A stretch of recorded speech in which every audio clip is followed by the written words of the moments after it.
परिवार के लोग रो के बिलख के चीख कर रह जाते हैं, तो हम अपने आप को वहाँ से जोड़ते हैं कि कल को अगर कुछ हमारे साथ हो गया तो हमारे परिवार के लोग भी वैसे ही बिलखेंगे, क्योंकि ना तो हमारे पास कोई बैंक बैलेंस है, ना तो हमारे पास कोई ठेकेदारी है, ना तो हमारे पास कोई अन्य आय का साधन है। और रही बात राजनीति की, तो साथियों, जो लोग हमको जानते हैं, हमारे बारे में नज़दीक से जानते हैं, वो ये जानते हैं कि हमें राजनीति की भी कोई आवश्यकता नहीं है, क्योंकि हम राजनीति के उस शिखर को छोड़ करके आए हैं जहां लोगों का पहुंचना सपना होता है, जहां लोग सोच रहे हैं, हमसे ज़्यादा उम्र के लोग भी सोच रहे हैं कि काश मैं वहां तक पहुंचता, मैं उस शिखर को, उस ऊंचाई को, राजनीति के पायदान को छोड़ करके आया हूं और केवल अपना, अपने परिवार का और अपने समाज का उद्धार देखना चाहता हूं कि किस तरह हमारा शिक्षा मित्र समाज सर उठाकर जी सके, किस तरह से हमारे शिक्षा मित्र साथियों का परिवार का पालन हो सके। इसलिए लगातार अपने लक्ष्य के प्रति रात दिन अगर मैं दौड़ रहा हूं तो मेरा यही उद्देश्य है, यही ध्येय है। ना तो मुझे राजनीति से मतलब है, ना तो किसी व्यक्ति विशेष से मतलब है, ना किसी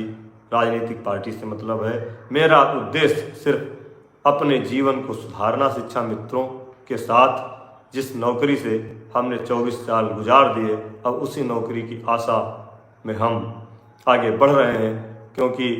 कहा गया है कि जब बुरा समय है तो पीछे ना हटो, जब बुरा समय है तो पीछे ना हटो, सफलता कभी न कभी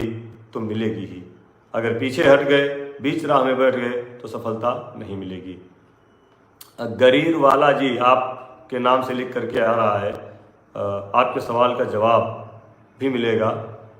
तो साथियों, मैं कह रहा था कि लगातार आपको काम करना पड़ेगा कि और 24 घंटे सोते हुए, जगते हुए, चलते हुए, बैठते हुए आपको सिर्फ एक ही बात सोचनी पड़ेगी कि हमारे भविष्य का निर्धारण, हमारे भविष्य का संरक्षण, हमारे भविष्य को कैसे सुरक्षित किया जाएगा। क्योंकि जब हमारे पास और कुछ बचा ही नहीं है इस शिक्षा मित्र की नौकरी के अलावा, तो मुझे रात दिन उसी के बारे में सोचना है, और वही मैं कर रहा हूँ, उसी के लिए चल रहा हूँ। हमने देखा,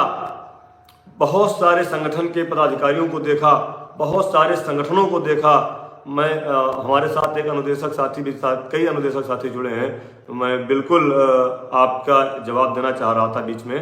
कि मैंने देखा कि अनुदेशक संघ में कई पदाधिकारी हैं, कई संगठन हैं, और कई उसमें प्रदेश अध्यक्ष हैं जिनको मैं व्यक्तिगत तौर पे जानता हूं, और मुझे वहाँ माननीय मंत्री जी के यहाँ या कई जगह बैठकों में मिलते भी हैं, लेकिन वो साल में 6 महीने में एक बार दिखाई देते हैं। लेकिन अनुदेशकों में हमने देखा एक नाम जो पिछले 2 साल से चर्चा में आया, भाई विक्रम सिंह जी का, गोरखपुर के जो हैं, हमने उनको देखा कि वास्तव में वह अनुदेशक साथियों के लिए रात दिन उनका एक ही ध्येय है, कैसे अनुदेशकों का कल्याण हो। वह चलते रहते हैं, वह कोर्ट की पैरवी भी करते हैं, वह शासन में भी पैरवी हम करते हैं, हमको लगभग दूसरे तीसरे दिन मिलते हैं। वह राजनीतिक पार्टी में सत्ताधारी